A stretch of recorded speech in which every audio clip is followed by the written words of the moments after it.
Okay, that's just going now. Yep. Okay. Hi guys. For round two of Six Nations Roundup, hope you're all keeping fine. I've got Brandon from BIS Rugby here with me.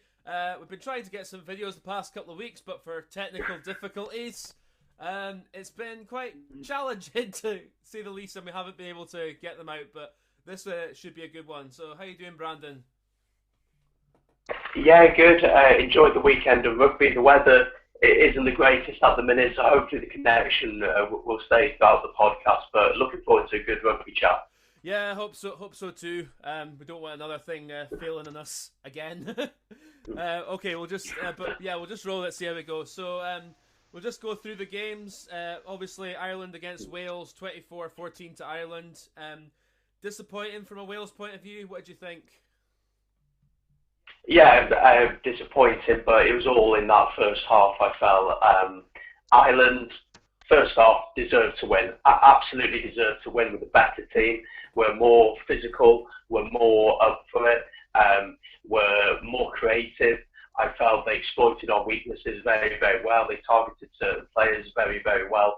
And Ireland went back to basics. You couldn't really see that much difference between an Andy Farrell team and a Joe Schmidt team. The pick and go was very, very effective, getting over the game line. They were extremely successful in doing that. I just felt like the first half was really where the problems were. For Ireland to have 65% possession in that first half alone, we were always going to struggle. And the one time we did actually attack, we looked good.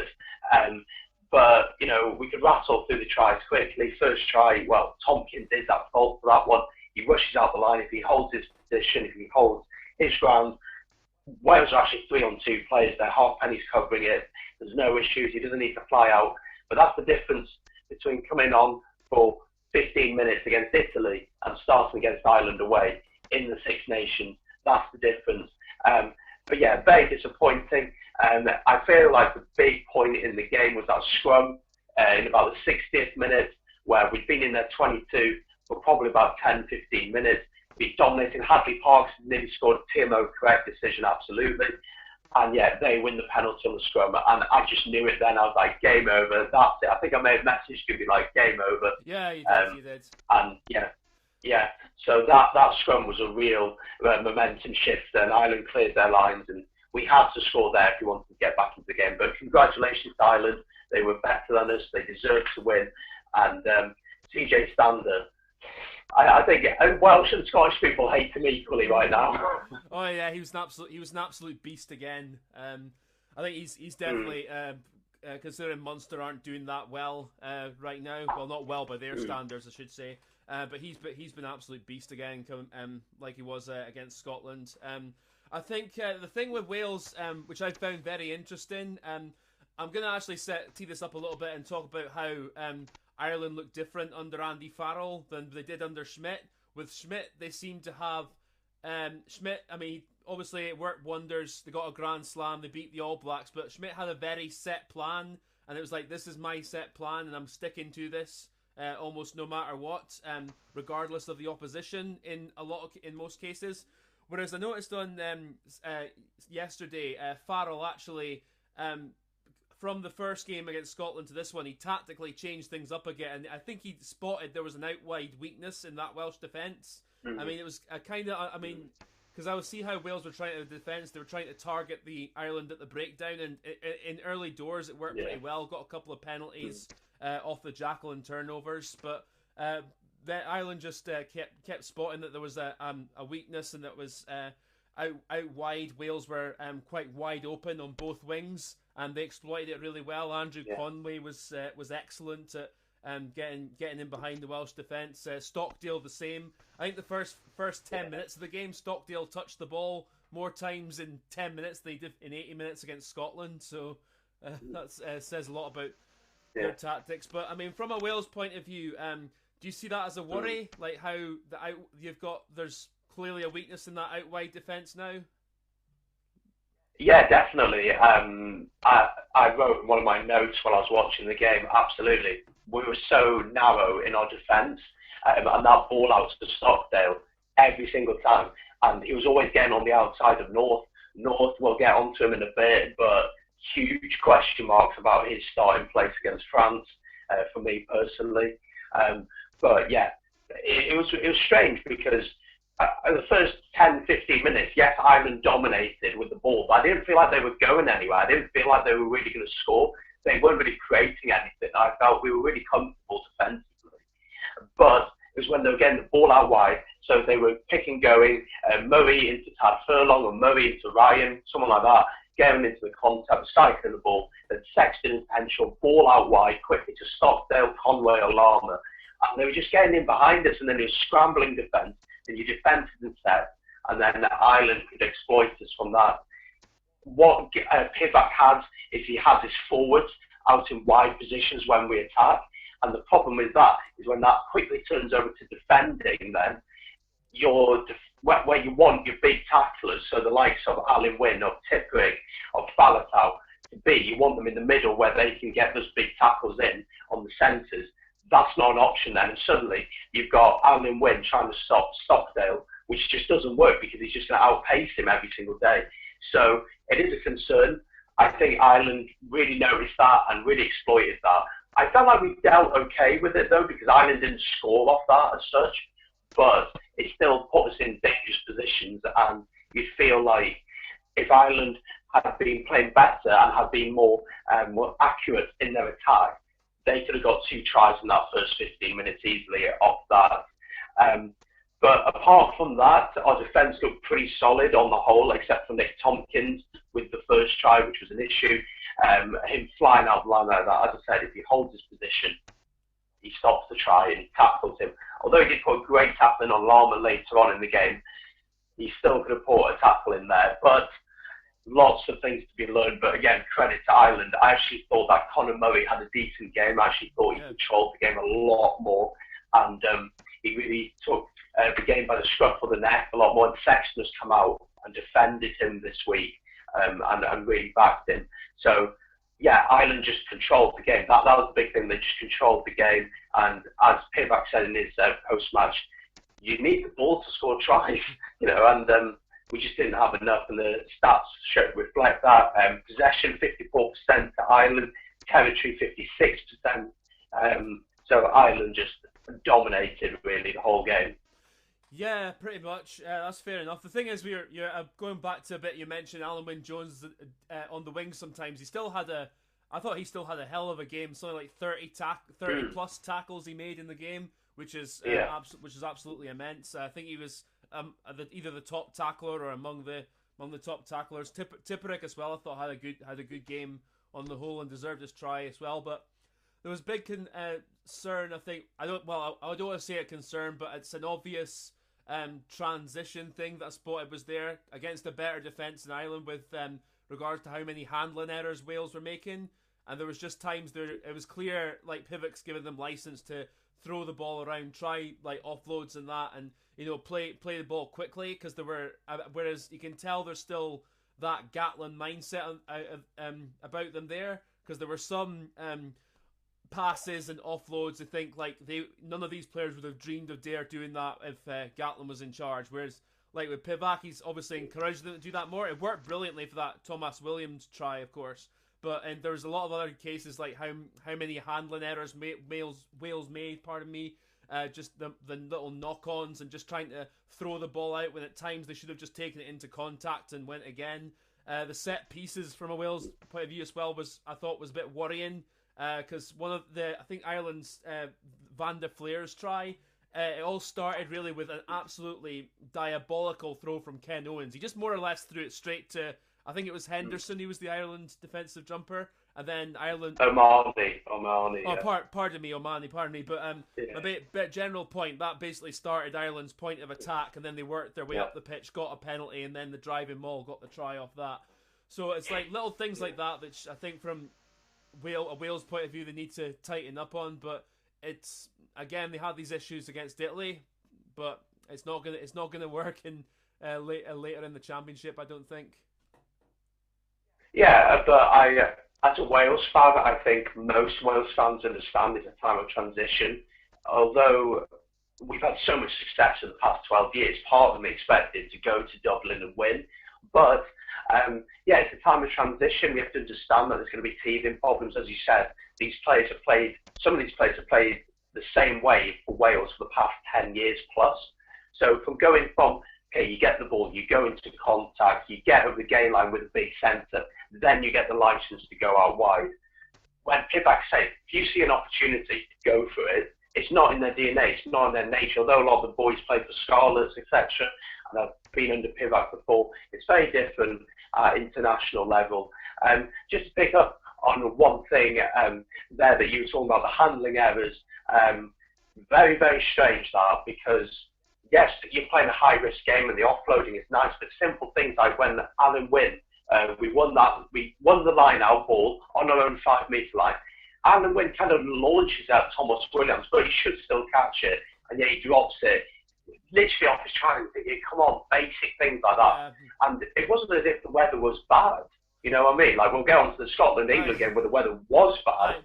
But even regardless of weather, that's just basic concentration, really, and communication as well. Because that one you alluded on, it was. I think it just looked. Thomas Williams was almost taken by surprise, just how it came down to him, and it's just. So it's just both a concentration and a communication thing. Which was off there, and there was a few other times that happened as well with, like I said, with players clearly maybe having the Gatland mindset is okay, we're going into contact, so we'll maybe reset and we'll go again. Whereas like there was an offload coming, there was times when it was a bit like, whoa, what's going on here? But when it works, it worked. I mean, the small number of times it worked well with the Thomas Williams try, but the Hadley Parks one. I mean, I know you think it was. The right call. I mean, I'm not gonna lay blame into Roman Poit or the TMO for this at all, but I thought it was his third finger and his pinky had contact with the ball as it was on the ground, so therefore that's technically a try, but it was so tight that I think so it's a really, really tough one. And I was watching it on the Welsh broadcast, and the first two angles that the TMO showed looks quite good for Wales, and I was like, oh, we got this. And then the third one, you could just see where he just lost control of it, and you could see it just losing contact with the finger. It's so tight, and it's like the one where Ollie Vaughan's try against England last week, where it's so hard to tell if it's come off Courtney Laws or not, because you can't zoom in that much. And so you couldn't zoom in that much to be 100% sure, but Roman Poit, or Roman Twat, as I like to call him. I just want to say a few things about this guy. Even if there hadn't have been him, we probably would have lost. But there's a few things I want to pick up on him. Two things that really pissed me off. Right. First one, I think it's a driving maul first in Ireland's 22. Alan Wynne goes up, collects the ball, comes down. Peter Marley comes in at the side, and Roman Poit says, "Leave it, Peter. Leave it." He says it 4 times, and then slowly but surely, O'Mahony decides to walk away from it. And then in the next phase of play, CJ Stander turns the ball over. Any other ref in the world would have given him one warning and said, right, that's it, advantage, straight away. The second one, Josh van der Fleer's try. He has grounded it, but what Roman Poit says to the TMO is really interesting. And maybe because he's French, maybe because his English isn't, maybe the way he says it isn't the way he means. But he goes to the TMO, he goes, I have no idea, but on-field decision is try. I have no idea, but on-field decision is try. And I'm like, if you have no idea, you should surely be looking for a grounding, not looking for any reason not to award the try. It probably was a try, and Ireland deserved to win, so it's not me being bitchy, but... I still think Roman Poit. I think he's makes some strange decisions, and sometimes you need someone like a Wayne Barnes or a Nigel Oates to be really clear, communicating, and say, look, you do this, you get penalised. No, and CJ Stander, how he was on the pitch for so long, I have no idea. He was so good. Don't get me wrong, but. The way that he just infringed breakdown. Sorry, Brian, I'm just going to challenge you slightly there because Alan Wynne Jones said this in the post-match afterwards. It wasn't just CJ Stander so much. It was like when just reading up to the Hadley Parks try, Ireland had given away a fair few penalties in their 22, so it's like, when does it reach the point where you get the card out and he just gives it right in the 79th minute? I can fully empathise with you why that would be a frustrating thing. With the Josh van der Fleer one, I think there was definitely, the ball looked like it shaded the grass a bit of it from what I saw, so I think that was fair enough. But you're right in that I think he asked the wrong question as well. Should have been is it a try, yes or no, or any reason I can't award the try? If it's a try, yes or no. I think that you can't blame the ref, really. I think Ireland would have won anyway. But you're right. It's just one or two little things like that. I'm just saying, you're right though. It's like, if you say no idea you can't say on-field decision is try after that. And the thing with Peter and Marnie, you got to be more strict than that. You can't say, Peter, leave it, and then leave it, and then finally he walks away. You got to say, leave it, final warning, leave it, okay, advantage, and then he knows then. But mentioning about CJ Stander, what a game he had. Just turning the ball over, slowing the ball down. And in my preview, if anyone saw it, talking about the battle between him and Tipuric, how the breakdown was going to be key to this one. And CJ Stander won it hands down. And he was brilliant throughout the game. And as I said, I thought Conor Murray had a good game as well for Ireland. Henshaw looked really physical. He just bumped Tompkins off him quite a few times. One little thing about Wales, I've already mentioned it a little bit, George North. He's really struggling at the minute. He's amazing on Rugby 20 on Xbox, but maybe not so good on the pitch at the minute. I think it's a confidence issue for me. He doesn't come in and look for the ball enough because he's low on confidence. I got his stats here quickly. 4 touches in the game, 6 meters made, 0 defenders beaten, 2 missed tackles, and 1 knock on. So it's not pretty reading, but he's just low on confidence, and I think we should have put Tompkins to start against Italy, because I still think we'd have won that comfortably. Hindsight's easy, isn't it? Hindsight's easy, but maybe put North on the wing there, give him a couple of tries. I know he did get one, but he just doesn't get involved in the game enough for me. And he's just low on confidence at the minute. Yeah, it was a big blow losing Josh Adams in the first half, as he did. But I have to say, though, I thought Johnny McNichol came on. He actually looked pretty good in the game. He was very lively. He was getting involved. He was cutting inside, beating defenders. Whereas, I agree with you about George North. He just seems to be, sort of out on the wing, not really looking for much to do. And defensively as well. Stockdale, the times he was running at or around him had him on toast for the most part. So I think, if you're going to make a change against for the French in a couple of weeks, I would, and if providing Josh Adams is fit, of course, I think you should drop George North and put Johnny McNichol on the wing. Would you say? Yeah, absolutely. That's what I would do. Halfpenny at fullback. I think Halfpenny's played really well, done absolutely nothing wrong. I don't think Liam Williams is going to be back for that one. I think he's back for the England game. So you'd have Halfpenny at fullback, Adams on the wing if he's fit, and Johnny McNichol as well. And then I guess George North can kind of be a centre option on the bench for us if we're really desperate for him. But he can also obviously play on the wing. So yeah, he's just really low on confidence. Being at the Ospreys, you probably are going to be low on confidence at the minute because they are shambolic. Yeah, it's strange for North. Obviously, burst onto the scene quite a few years ago now. But we just want to see him with the ball in hand, running at defenders, running over players, But yeah, those stats from Saturday's game obviously don't look great for him. Yeah, and the thing is, because he's a big lad as well, it should be utilised more and be used to cut in from the wing, because he could be. Could have like if they need to change the point of attack, or you're just wanting a third centre or someone to. Get over the gain line, which he's perfectly capable of being effective as that option. And again, he just seems to, as you say, I mean, you have to also question: is there an extent is the coach telling him to just stay out in the wing, or is? But then you also look at likes of McNichol and Adams on the who were on both the left wing. Both of them, even though Adams was got injured, like both of them were constantly looking for work. They were looking to get involved. So I think it's a a George North thing more than a coaching thing. Yeah, absolutely. Yeah, as I said, just low on confidence. But yeah, Josh Adams was a big blow for us. Just our ability to know if he's in the 22 and he's on a one-on-one, he's probably going to score. So you know you've got that. Bigger going off as well later on in the game with another HIA. I think that's like 3 or 4 in the past 6 months or so for him. So it's not looking great. Again, when North had the same thing a few years ago playing for Northampton. Yeah, so you'd expect Bigger to be back. We're not sure the extent on Josh Adams' injury. Owen Williams in the warm-up got injured, so he wasn't even on the bench in the end. So yeah, a few injuries mounting up for us now. But yeah, we got 2 weeks to really freshen up, to go again against France, and see how we go. Yeah, and it should be.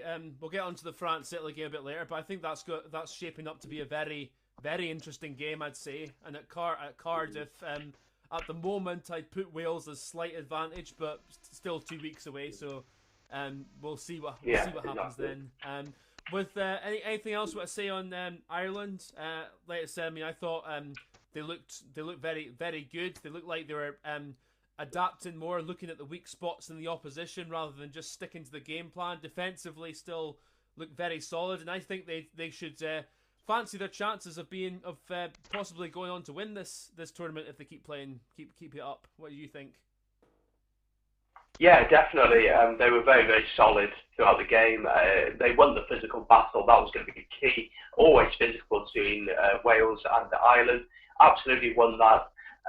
Their tries were somewhat typical Irish in a way. A driving maul and then Tad Furlong powering over.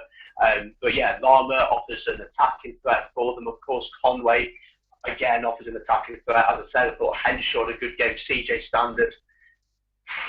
Yeah, what was brilliant, and he's just so frustrating to watch if he's not on your team. But Irish fans must absolutely love him, and but they were brilliant again. Their set piece is really strong, 10 out of 10 line outs, and their scrums 7 out of 8. So really solid for Ireland. They would base their game against that. And what I really enjoyed was Sexton's performance, although he didn't score any tries or anything like that, but the way he was really commanding his forwards, commanding Murray on what to do and when to do it, and really just taking that leadership role, which I didn't think we saw that much against Scotland, but really taking it this week and really saying, this is my team, I'm going to take us to this victory. And yeah, as I said, Conor Murray had a good game. So Ireland, yeah, going to Twickenham with a bit of confidence, I think. Yeah, absolutely. On Sexton, though, I mean, in terms of his on-field performance as a player and as captain of the team, I agree with you in terms of how he speaks to the refs sometimes, and then I wasn't impressed with how he I might be nitpicky here, but I wasn't impressed with how he so obviously clapped right beside Romain Poit. I know it wasn't directly to Romain Poit's place, but it's the way he just did it like right beside him after that Hadley Park's non-try. He's always been a very feisty character, hasn't he? And I think that comes out of him a little bit. And sometimes as a captain, you need to be very clear-headed and very calm in that situation, know which battles to fight. I think one of the best captains we've seen over the past 10 years was Sam Warburton. I thought his way of talking to refs. I think it was the Lions series in 2013 where who was the New Zealand captain? 2017, you mean? If it was 2017, sorry. Yeah, it was Kieran Reid. He got his name. Kieran Reid. Kieran Reid, sorry. Him and Kieran Reid are talking to the ref, and the way that Warburton just talks to the ref, explains what he thinks simply, and then lets the ref to get on with his job. It's just the right way. There's respect, and also there's, look, this is what I think, so I'm going to give you my opinion because I'm the captain, but I'm going to respect your decision. And I think Sexton lacked that a little bit. But I think that's just more of his personality. He's a feisty character. Warburton maybe a little bit more reserved. But yeah, Ireland really positive for them. And they'll, as I said, go to Twickenham with a lot of confidence. Yeah, I mean, there was times though when I was thinking when he was speaking to Poit, I was kind of thinking if that was me on the pitch, I might have got to the point where I told him back you go, I've had enough of you. But the thing is, I want to touch very briefly on Warren Platt's performance again, because it wasn't. There was things Wales did that he missed as well. I thought he had a very mixed bag of the game, but I thought in terms of discipline, he kept things mostly under control. But again, you could argue he should have put a yellow card out sooner. But that's all I've got to really say on that. But yeah, so I think we're in agreement that going into the match at Twickenham, Ireland can be very confident, and they should be. I see no reason why they can't beat this England team, even though England won. The game we're going to come on to now, which was one of the worst games I've seen in ages. Absolutely diabolical, shocking. I've got 2 videos out on this already.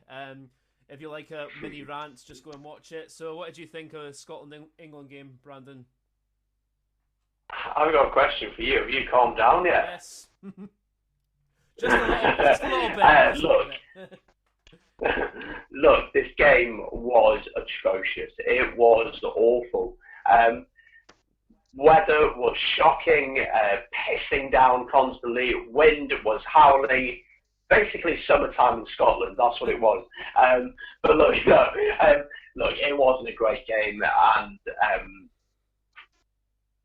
Scotland may count themselves unlucky, England may count themselves lucky, but the reality was whoever scored a try in this game was going to win, because there weren't going to be many tries at all. Scotland, it's very difficult to know what to say, because the situation, the conditions that this game was in, it was so hard to know how to gauge the performance, in my opinion. Although you feel like Scotland maybe should have won this, because at one point they were dominating the game quite a bit. They had England in the 22. They were winning their line-out ball finally, which we'll get on to in a bit. So it's possibly maybe Scotland should have got it, but England maybe count themselves lucky. But looking at the stats quickly, Scotland 55% possession, throughout the game 60% territory, so you were in the right areas of the pitch a lot of the time.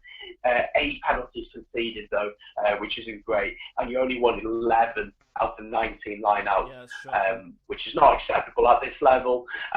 Even though the weather was crap, it's still not acceptable. Sorry, Brandon. That's not an excuse for me though for throwing at the back constantly, because on the wet weather day that makes absolutely zilch sense. Why you even do that anyway? I mean, it's partly what cost us the World Cup quarter-final in 2015 when we through to the back on a wet day. It's just, I mean, I don't know what either the coaches are coaching them, or what is going through the players' minds when they're constantly doing that, and it gave us up a lot of like chances. It gave us a lot of territory, and also, I mean, it was just so much dumb stuff. I mean, I get, as we said, wet weather. It's not going to be an exciting, fast-flowing game, but you've got to still keep it tight and just concentrate more on the basics. And we didn't do that. And also, you've got to be smart in your decision making.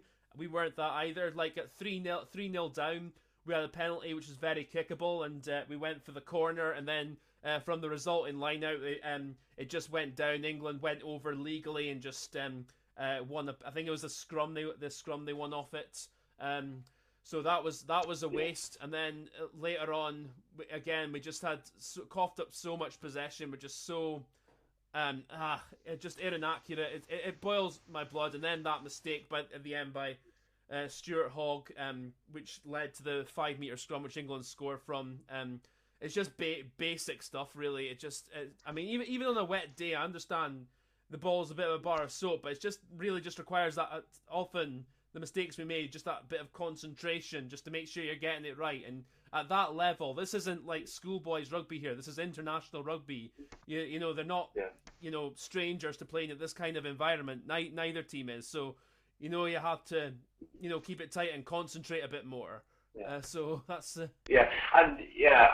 I felt as well from both sides. There weren't any leaders on the pitch. Nobody taking the game by the scruff of the neck and saying, right, this is what we're going to do. We're going to pick and go, or we're going to give it to this person. He's going to crash over the line. And when, as you said, that opportunity at 3-0 down, what makes sense is get points on the board, make England come at you. And yet there were no leaders on the pitch to do that. But the Stuart Hogg incident, I was screaming at the TV, just pick the ball up, just pick it up. There's no need to let it bounce. It was probably not going over the try line. Maybe the communication from, maybe it was Kinghorn alongside him, not sure. I don't think that was. Correct me if I'm wrong. Yeah, I think you're right. It was Kinghorn. I don't think that was an issue at all because just the way the ball was going, it's like Hogg, that is your ball. The Kinghorn was like wasn't close enough to him that he was stopping flow at all. I mean, he wasn't sort of interrupting where the ball was bouncing or getting in his way at all. So I mean, I just think that's your ball. You have to deal with it. Yeah, but what maybe I'm suggesting is that maybe Kinghorn needs to communicate, or maybe he did try and communicate, who knows, but communicate, look, you need to pick this ball up because it's probably not going to go dead. He's very, very lucky. Very lucky. Very lucky. I was going to say a bit of double bluff because it was unlucky because they got the try off the resulting scrum. So after the resulting scrum, I should say. No, I mean, I think yes and no, like with Kinghorn's communication, but at the same time, you think Hogg is the captain, so he should be, setting the example. Like this is my ball. I'm leading the team, and he just, sort of like just had a brain fart, and then it just, it was just really, really quite infuriating, to be honest. And then there was just other things as well, like not catching the high balls. I think Maitland dropped something like 2 or 3 high balls, and like all of them very catchable. So you just think, and a player of his ability, even in wet weather, he should be catching them 8 or 9 times out of 10, and he just didn't do that. And then, as you say, when we had the ball, no creativity. Just we got to certain points at times, but then or players made breakthroughs, and then just no creativity, no quality when we got into the England 22, and it just was just costly in the end. Whereas England, when they had their one chance, I don't remember them getting to our 22 all that often. Apart from that try, they took it. So credit to them there. But even so, I'm going to talk a bit about England from an English point of view. A lot of them I know are happy they won, but they're not raving about the performance. I would be saying that sort of there's still a lot to improve on. That they definitely don't look a good team right now at all, I'd say. Yeah, absolutely agree with you. And just to jump back a bit, the big issue I've said before with leaders on the pitch, and I felt like Hogg didn't take enough responsibility that's fair. Throughout the game and saying, look, this is what we're going to do. This is how we're going to play. This is how we're going to get the points. Because when Scotland picked and go near England's 22, you got some success. You got over their game line quite a few times with your forwards, but there's no support runners coming alongside. And maybe they felt they were a bit afraid to try and throw the ball out just because of the weather and things like that, and thinking, we won't get another chance, I'll keep the ball in hand, etc. But sometimes when you're in the 22, you just got to go for it. It's unlikely that the team are going to run from their own 22 to score, so you just got to go for it in that position. England, it's a win, as Eddie Jones says, and as Owen Farrell, I think, alluded to. Ellis Genge's post-match interview was interesting. I'm a fan of it. I think it's good for the game. But obviously it made the BBC pundits shift a little bit uncomfortably in their seats while being referred to as sausages. Look, he did well. He came on and just took it and just said, right, we're just going to power over. We're going to be English. We're going to be bullish. We're just going to power over here. And it wasn't the game to throw it out wide. But England looked poor, and I felt Scotland were the better team. I wouldn't say either was the better team. Really, I mean, Scotland maybe had more territory, but it was just when we just killer instinct again, just next to no quality. But England, as I said, I mean they were terrible with their kicking game. I think I counted like 3 or 4 times they kicked it out on the full. Hines didn't make much of an impact at 9, to be honest, at all, coming in for Youngs. Ford and Farrell just look pale shadows of the players they can be. It was just Furbank, I will say, though I thought was a wee bit better than he was against France, but still he's it looks like he's still finding his feet in international rugby, so he's got a bit of a way to go. But yeah, with the scrum half situation, Eddie Jones just seems set in his ways of who he's going to pick in that position. It's Ben Jones or Willie Hines. Ben Spencer's at Sally's, and he's brilliant, you know, and there's so many options that they've got across the Premiership. Dan Robson at Wasps as well. Yeah, and there's a young lad at Northampton as well. I can't remember his name. I'm not sure if he's injured though. But Eddie Jones's contract runs out a year before the World Cup. So what is Eddie thinking? Is he thinking that 4-year plan? Is he thinking, right, success for the next 2 years and then see how that goes, see if I can get a new contract or not? Or what is he thinking? Who knows? But he just seems so stuck in his ways. You know, playing Kobe F8 again, project player and all this kind of rubbish. I'm not a fan of it. I just think you've got to be saying, okay, there are some class 8s out there. Nathan Hughes at Bristol now, I believe. A couple of years ago was an incredible form, and he's still playing okay now, but he's an option. He's a natural number 8. It then allows Kobe to play in his natural position where you're going to get the best out of it.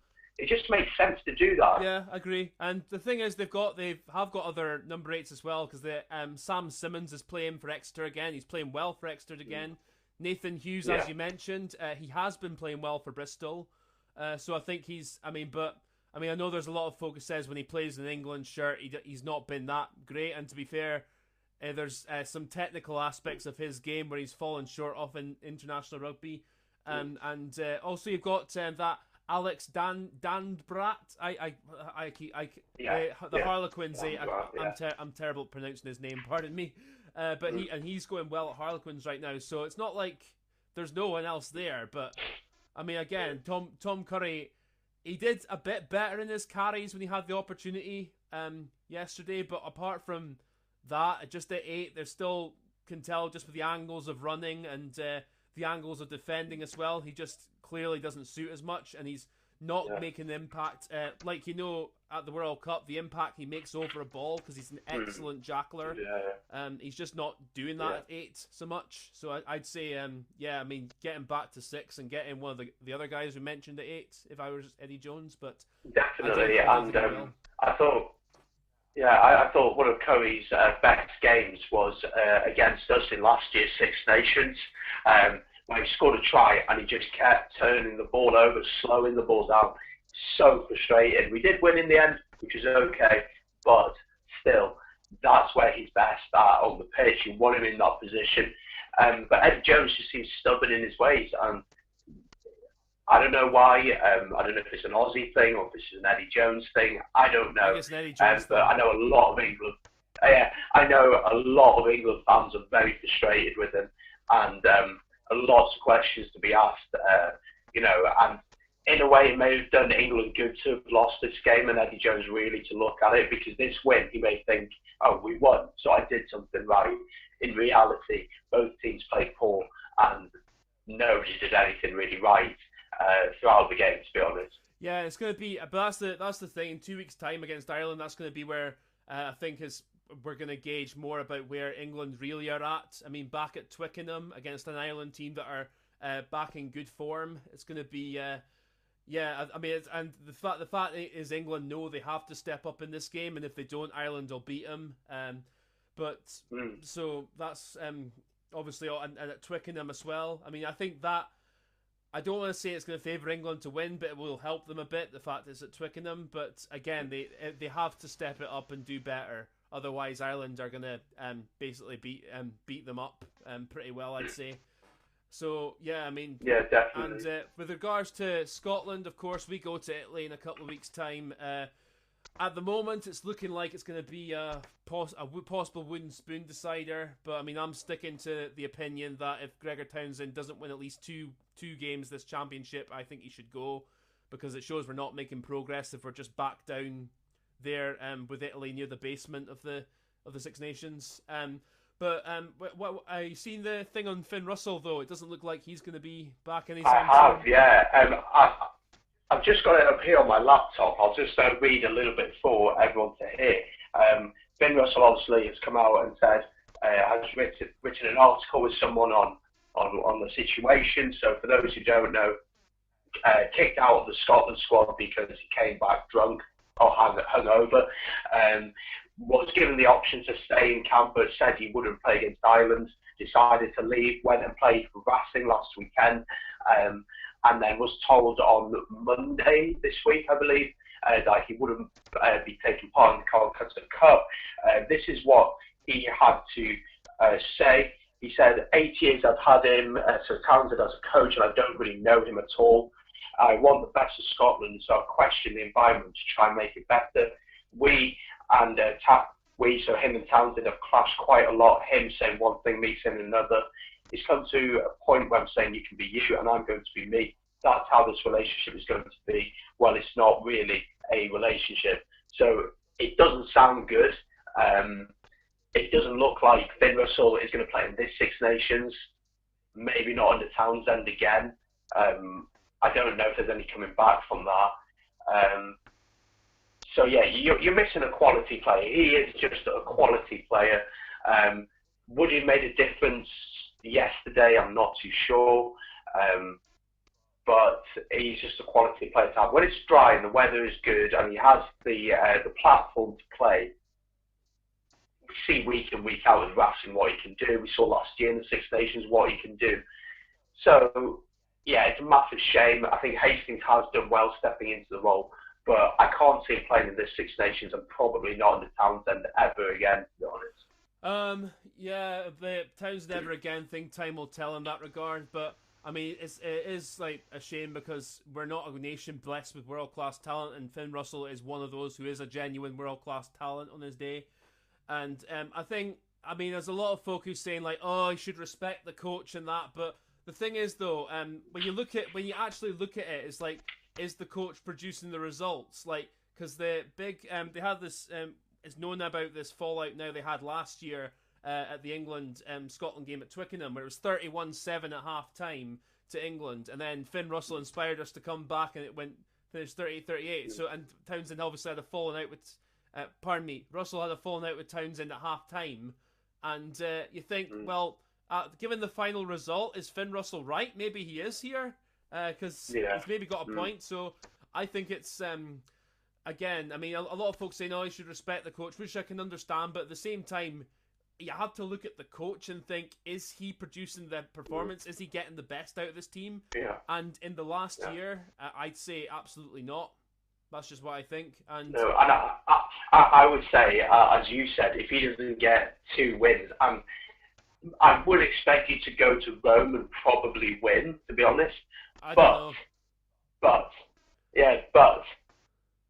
I mean, it's a possibility you could lose that one, and then certainly if you lose against Italy, then you're probably not going to beat us at home, and then you have to, do you have France at home or away? We have France at home. France at home, but that's, again, not an easy game. Depending how France have gone, they may have come on to that with 3 wins on the bounce. So, yeah, it's going to be very interesting over the next few weeks to see how you guys do and what that means for Townsend. I think, yeah, if you don't get, you have to beat Italy away to start with, but Parise will be up for that one. Obviously, Italy will be up for that one because of Parise, and they see that as a game they will target. Yeah, it's going to be very interesting to see. But the question is, who comes in, who replaces him?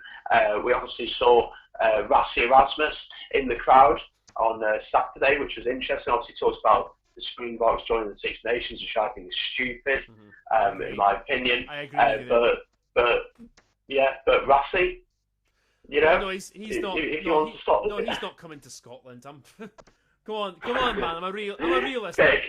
We've not got the cash. It's all in Mark Dodson's pocket. Anyway, I'm not going. What did you say no about? I was gonna. Yeah, that's just it. I'm not getting into a long rant about the SRU because we could be here all night. So I'll leave that there just now. But I'm just standing by the opinion that if Gregor Townsend doesn't win more than 2 games, doesn't win at least 2 games, then he should be given the boot because it's not showing we're making progress. The players we have, even though there's a lot of issues off the field, in Scottish rugby right now. The actual, like, if you look on paper at the players we have, you think this is a team that on their day can be competitive with anyone. Not necessarily beat anyone, but we can be competitive with anyone. And the way we're sort of like sliding down some of the performances we've had. I think honestly, when he first took over, Gregor Townsend, he had a bit of lady luck on his side with the foundations of the team still being there under Vern Cotter. But after about a year or so, that wore off, of course, and now he's got the plants of the seeds himself, and there's some areas, I see like where they're doing some good things, but also it's just the discipline in the team is the biggest problem for me, and that's not necessarily just with giving away penalties. That's more with making sure you're doing the basics accurately, making sure that you're smart with your decision making as to what to do on penalties, and to make sure that you're retaining the ball, you're securing your own ball consistently in a match. Obviously, all players make mistakes. There's going to be times, but it's like you have to make sure that you're consistent enough, because a lot of the mistakes we make, which are just consistent mistakes, they're mistakes that most other teams they don't make at the same rate whatsoever. It's like you might see it's like the 8 lineouts we lost on against England. You might see, like Ireland, they might just lose one. Wales, to be honest with you, they weren't the best at the lineout, but still, it's going to be what am I saying? But Wales, that they're going to try and respond to that if their lineout's not going as well. Even though it didn't quite work against Ireland, and also if Wales mess up the lineout, that's going to be a key factor as well.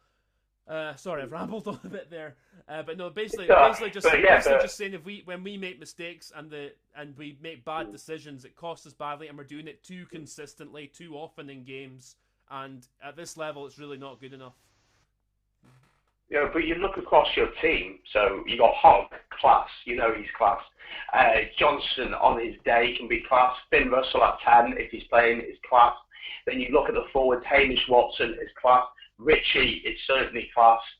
Gray can be class. You've got some good players. Darcy Graham on the wing is class. You've got some good players, and really you should be doing so much better than this, especially at home. You feel like if you can make Murrayfield a fortress, like we've made the Principality, or as everyone calls it, the Millennium a fortress, that will make a massive difference for you guys. But fifth in the table, 2 points so far. It's not looking good. Italy away, it's a potential banana skin, isn't it? Would you make any changes to the team looking forward? Yes, I would. I would bring back Darcy Graham onto one of the wings. I'm assuming he's going to be fit. Of course, I'd bring Finn Russell back, but with current regime right now, I don't see that happening. I'd give Rory Hutchison a go at 13, because Hugh Jones right now just looks so off the pace, and he just, I'm not that impressed with him right now. Forwards, I probably wouldn't change too much. Maybe get a new hooker in who can actually throw the ball in the line out well. But the forwards, apart from that, there's none of them that have done enough to suggest to me that they should be booed out. So I'd keep more or less the same pack apart from the hooker. I'd probably go as far as bringing George Turner, who's the third choice in our squad, second choice at Glasgow. I'd go as far as to bringing him in after how badly both McInally and Brown have done at the line-out throw-in. But apart from that, no, I'd pick with pretty much the same pack to play Italy, and the back line changes I've already mentioned. So. Oh, okay. And maybe talking about Italy, maybe bring George Horn in at 9, but. Okay. But talking about Italy obviously lost today, 22-35 against France. Due to work, unfortunately, I missed most of this one until the last 20 minutes or so. Sum up the game for me. How did you feel it went? It was a very, I'd describe it up as a very French kind of game. They had moments when they were absolutely brilliant and moments where they were absolutely diabolical. Italy were definitely an improvement from the team that beat Wales, but still, at times, naivety in their forwards cost them. Their poor defending cost them. they just like still don't look like they have the quality and depth and quality of depth, but they did have their moments in this match where they did do very well. They targeted France at the line out well, like England did. France's line out still an absolute shambles, but it was also that's an intelligence thing as well, because one of France's tries, the Romain Ntamack try, don't know if you saw it, was the one line out they didn't compete in Italy for some reason. Then France got a rolling maul on, and then Ntamack stepped and did what he did and scored the try there. But yeah, from France's point of view, very French, dominant the first 20 minutes, absolutely all over the game, as well as getting it right with Dupont was absolutely running the show for the first 20-30 minutes. He had another excellent game. Aldrit had another excellent game. He was on top of just about every breakdown. And then,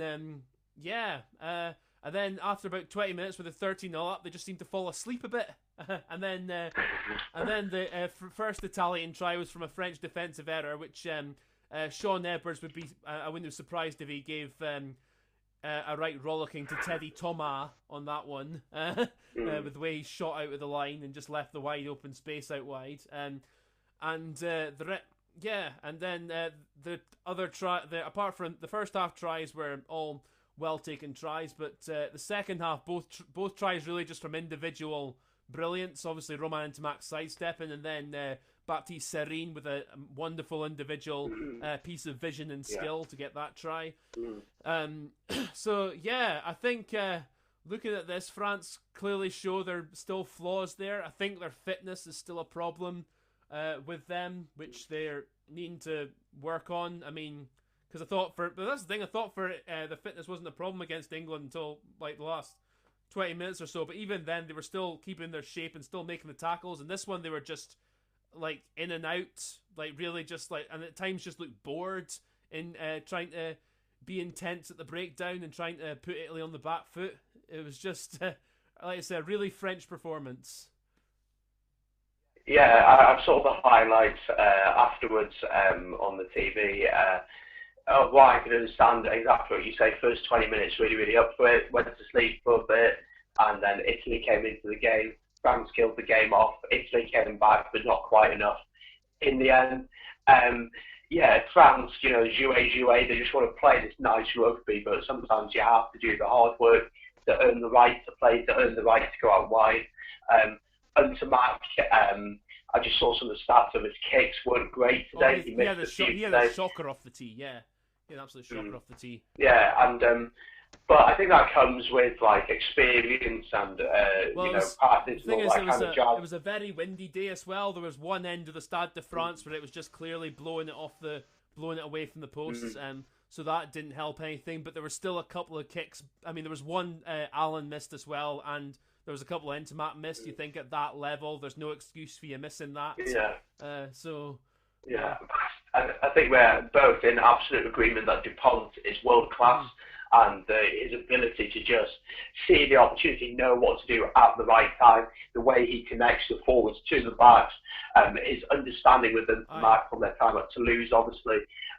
He is probably going to be the best scrum half in the world in the next 3 years. I mean, if he keeps going, absolutely. I mean, it's not just that; his defensive work rate is absolutely phenomenal. He was, and the thing is, that was like something that was really weird when, I mean, he was trying to lead the line in defense. He was leading the line in charge downs for kicks, and it's just like, this is a number 9, and he was just absolutely everywhere. So no, he's I mean, absolutely. So he's aggressive.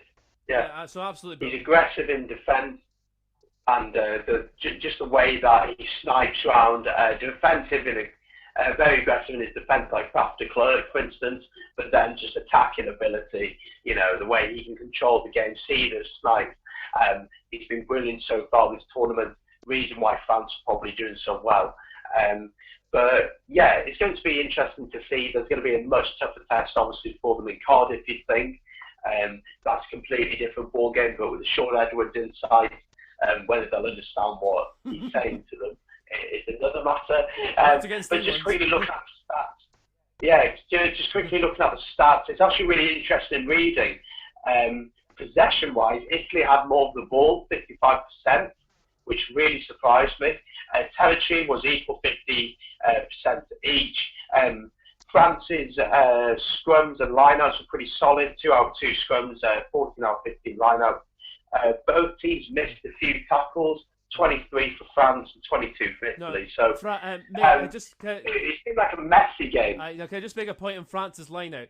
That stat might say that, but France's lineout in general was still really bad because it was even when they won the ball, there was a lot of times it was just bouncing back and just bouncing loose for anyone to take it, and then there was a couple of times Italy managed to get their hands in and steal it. One of them was quite easy, but I mean, and even like I said there was times the communication after the throw had been taken when it was just off and they didn't seem to know what they were doing. So I'd say their line out is still an area France need to work on. And if Wales, I mean, a couple of weeks' time, if Wales's defensive jumpers, if Wales's coaches do their homework and their defensive jumpers are on their game, that could definitely cause that French line out a few problems.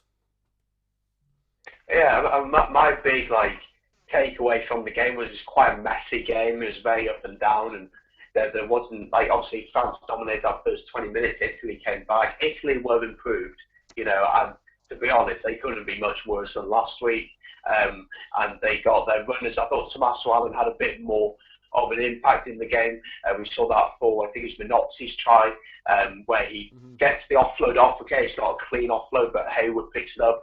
That's Minozzi. Question marks on the French defence, where the defenders at that point, but Italy were improved. The Franco Smith ways to try and play attacking rugby. You kind of think that going forward they'll be okay maybe, but defensively there's still a lot of issues for Italy to work out ahead of you guys going over there. But yeah, France will certainly take the win. I think what the crowd expected was an absolute thrashing. I did on one of the predictive things. I think I said France by 29 or something like that. So it wasn't quite that much, but it's still a comfortable win. Top of the table with 9 points. Probably would not have expected that at the start of the tournament. So they will absolutely take that. But yeah, it's going to be interesting over the rest of the campaign to see how they do. Absolutely. And I think that like with England against Ireland, I think that test in Cardiff is going to gauge where France are at. I think in a lot of how much they've improved under the Galtier and Edwards and Servat and Ibanez, era, and how far they've still got to go to 2023. Because, I mean, the thing is, French renowned for not travelling well, and going to Cardiff, haven't won there since 2010, something like that. I don't think they've won. I don't think they've. Ages ago. Yeah. Ages ago. That's something I don't. I can't remember the last time. I can't actually remember the last time. 2010, I think it was. But interesting fact there. Yeah. The last time they won in Cardiff, they went on to win the Grand Slam. So. So that'll be. Very interesting. So that's the thing about this French team is they're so young as well. That's something we've got to remember. And so decision making on the pitch, that leadership, that the captain Olivon has played well, but sometimes he needs to really galvanise the team that little bit more to have that extra effort. But the reality was against Italy, they didn't need to play at the same intensity that they needed to against England, especially in defence. So they didn't need to do that. And any excuse to be lazy, the French all up for it. Did I just say that out loud? Whoops. Yeah, I was going to say that's something Sean Edwards is going to be having fun with the next 4 years. Yeah, but this French team is really, really exciting. Untermark, Dupont, the fullback Gauthier, Olivon, Aldrit at 8 was fantastic again today.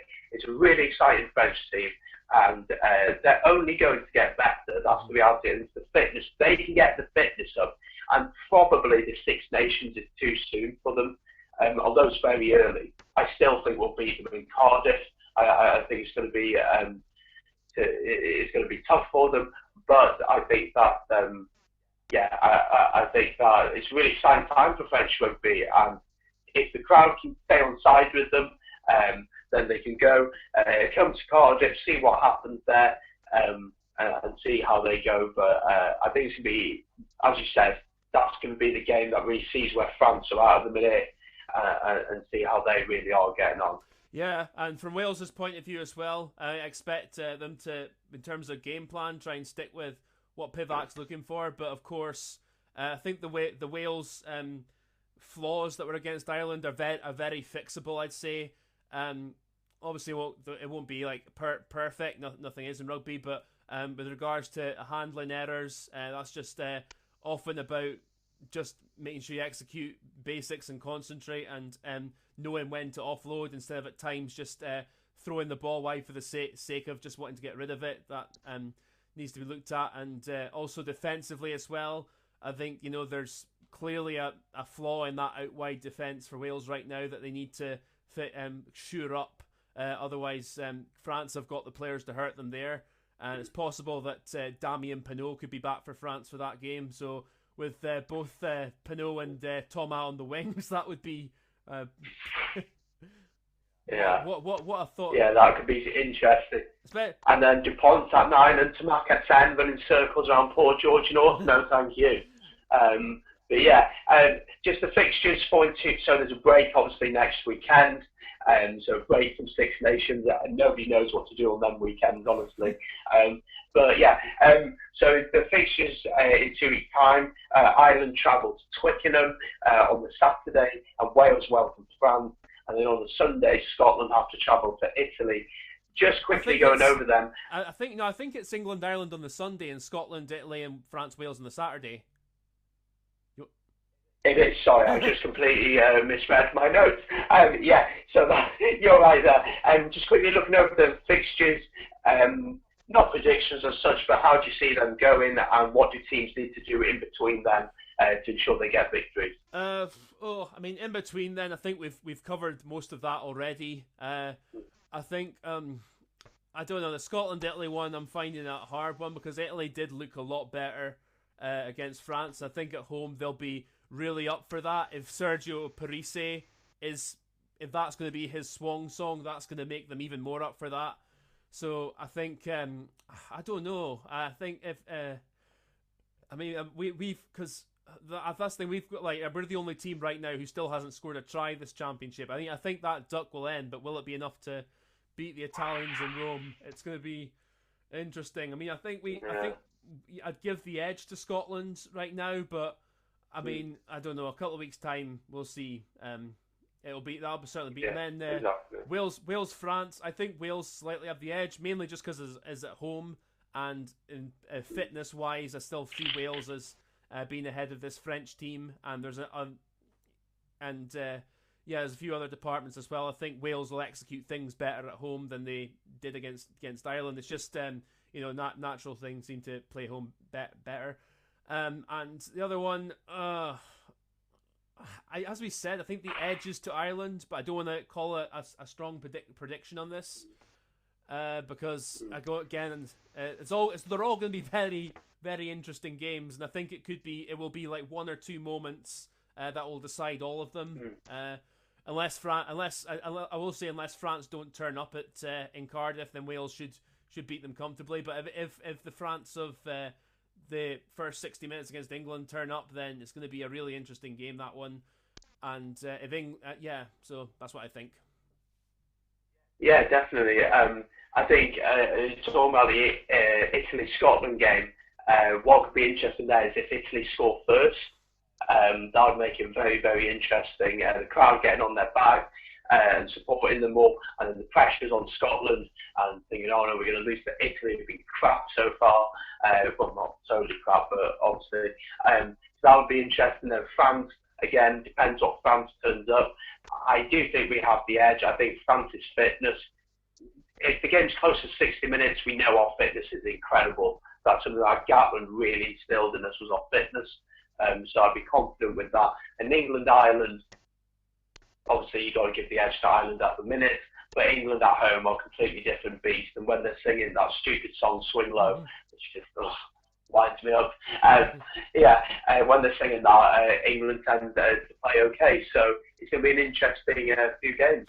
Absolutely. I think that has more or less just covered us everything. We'll probably have another podcast in a couple of weeks, looking ahead to the week 3 of the Six Nations. But thanks very much for listening, guys. Hope you like what I had to say. It provides some insights, somewhat entertainment, and interesting information. I always think audiences just take what you want out of it. That's the way I roll. But thanks for listening, guys. We'll catch you later on. Okay, that's just...